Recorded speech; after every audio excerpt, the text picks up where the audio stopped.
All right, everyone, welcome into the Fields Bros. We have overall expectations for the Lakers. We have a 2022 roster breakdown. We have opening night tonight versus the Warriors. And Tuesday night, they play the Clippers, so we're going to get into it.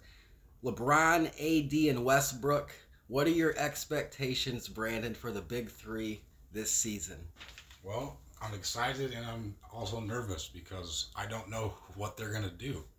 I never know what this team's going to put out there. In the preseason, which I didn't watch one game because I don't give a shit about the preseason with this team.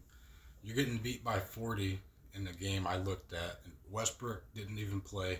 He comes off the bench in this game, so it's like if you're not going to start Westbrook and you're getting beat by 40, what's the point? Start the guy. What the hell are we not starting him for if we're getting demolished like this?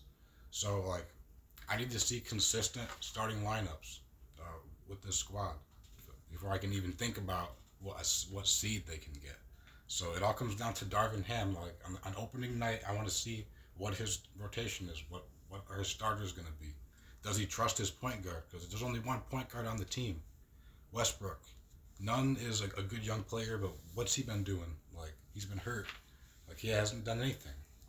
So it's like I don't understand like all this sabotage with Russell Westbrook. Like he needs to have a chance to play and develop chemistry with a consistent lineup. I 100% agree. The way Russell Westbrook has been treated, it reminds me of how Allen Iverson was pushed out of the league. It reminds me of how Carmelo Anthony was blackballed for a number of years. There's something about Russell Westbrook where the NBA media has something out for him. They always did. Even when he was compared to Rose in their prime before Rose got hurt, people have always loved to hate Russell Westbrook, and I hate to see it. And it makes no sense that the solution to fixing Westbrook is to use him differently than he's ever been used. So let's bring him off the bench. Let's put him in a corner. The way every team has used him is you start him and you give him the ball and you let him play full throttle. Look at the Wizards. Look at the Rockets, where D'Antoni was a good guard coach. He could innovate a little bit, get more cuts and in the paint points and all that. It's very clear that Russell Westbrook makes his teammates better. Case in point, Paul George in Oklahoma City. Paul George, everybody said he's an MVP candidate and a DPOY candidate. Dude looked like Michael Jordan, apparently. Going forward to the next year with Bradley Beal. Bradley Beal looked amazing. He averaged, I believe, about 30 points a game, head-to-head with Steph Curry. Fast forward to last year. LeBron averaged his most points per game, 30 points a game. That's his highest in a number of seasons alongside Russell Westbrook. So scorers alongside Westbrook flourish. I want to see Russ run the pick and roll with Anthony Davis more. When he was in Oklahoma City, that's all we saw with him and Steven Adams. It was a lifeline. I don't know why Frank Vogel and the coaches won't unleash Russell Westbrook. LeBron, honestly, he might need to take a little bit of a step back and let Russ handle the ball handling duties. Russ is a generational player. He's an all-time playmaker, and he needs to be able to do that. Right. If you're constantly benching him and Russ is constantly looking over his shoulder and the crowd is constantly booing him, normally your home crowd supports their home team. They love to cheer for your home team. So when Russ is constantly getting booed, he's constantly fighting with his coaches and the media, he's looking over his shoulder. How is that an environment for him to succeed? And let's add looking over your shoulder and seeing a new player every night. And he's constantly getting benched for players that are worse than him, like a Kendrick Nunn, a Patrick Beverly, a He's better than every Austin guard on Reeves. this list by a mile and a half.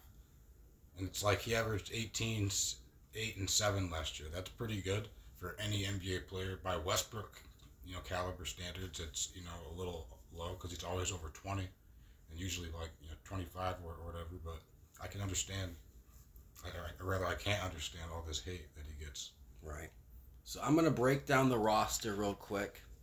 We have LeBron, AD, Westbrook. We've added Patrick Beverly, Thomas Bryant, Dennis Schroeder, Lonnie Walker, Damian Jones, Scottie Pippen Jr., who's a rookie. Obviously, Scottie Pippen's son. Matt Ryan. You got a young Matt Ryan, quarterback. No, I'm kidding. Rookie. What do you think about this roster? Well, I don't know if this is what we're going to go into the postseason with. Like, that's another problem. Like, how many names on this roster are locks for the whole season? Like, I still see a roster that can be improved upon. It's basically a completely different supporting cast from last year. All the Wayne Ellingtons, all the junk is gone, and we got new junk. But At least we have but some. they're younger now. At least we have young players like Schroeder, Kendrick Nunn, No Lonnie THT. Walker, no THT, Thomas Bryant, Pat Bev. So the Lakers have tried to add an injection of young talent, but new role players. Because their last year's role players, let's face it, it was the worst group of role players I've ever seen in my life. It was.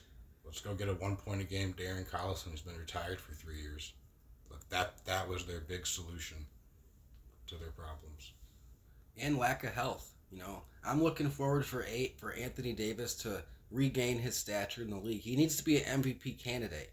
As you say, when LeBron and Russ were his age, They were MVPs. they were MVPs. So that he needs to pull his weight. Everyone talks about Russ. Everyone talks about the role players. What about Anthony Davis?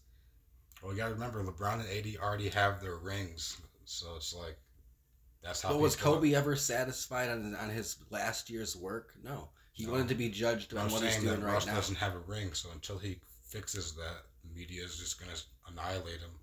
And you're the reason why this team can't get a ring, apparently, even though there's 1,000 reasons. Jeannie Buss came out and said Russ was their most consistent player last year. He played 78 games. Yeah, so he was the most healthy player. You don't even really need, it's not really an argument.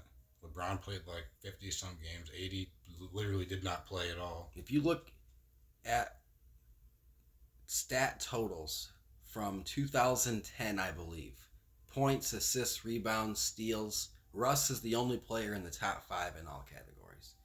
So Russ is an amazing player. I just want to put it on the record that the NBA community has lost their damn mind. They're out of their rabbit-ass minds if they're going to treat Westbrook this way. Meanwhile, they're going to prop up bums like Alex Caruso. Yeah. You're going to prop up bums all across the league while you hate on this man who's done so much for the game. It makes no sense. So predictions. What's your prediction for opening night?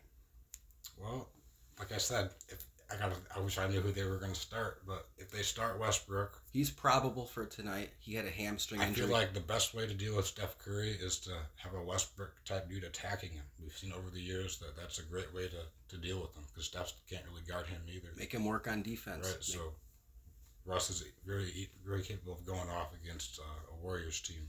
He's done it all the time and on lots of different teams. So that's what I would definitely like to see. A Westbrook explosion tonight to silence the haters. Opening just night. Just 25 from him, LeBron, and AD each. That's kind of the formula I want to see.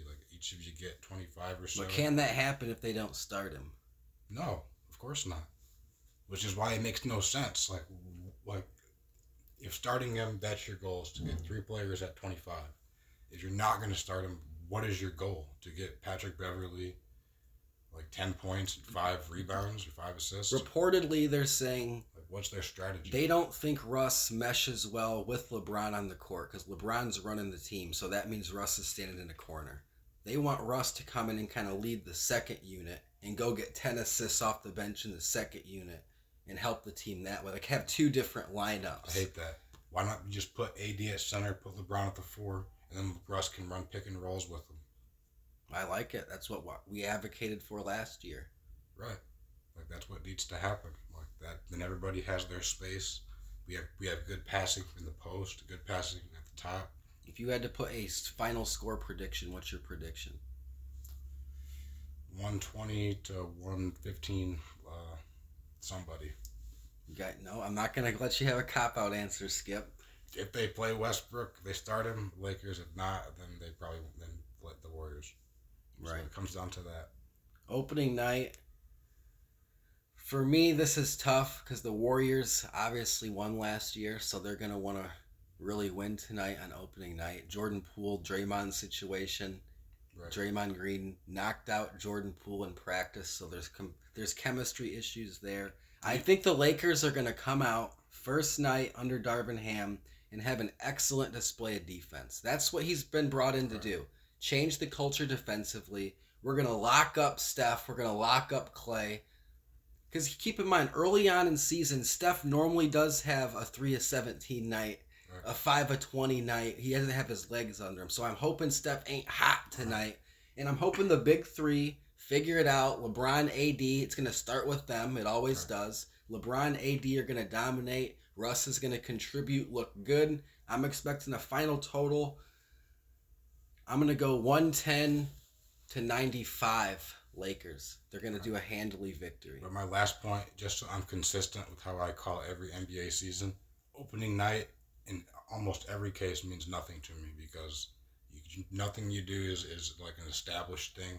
Like I care more about the second game because what can we, repeat in our next performance? What sticks? What was a fluke? What things that actually make sense that keep happening. You know what I'm saying? Right. So if you had to give a end of the year stat prediction for each member of the big three, what would it be?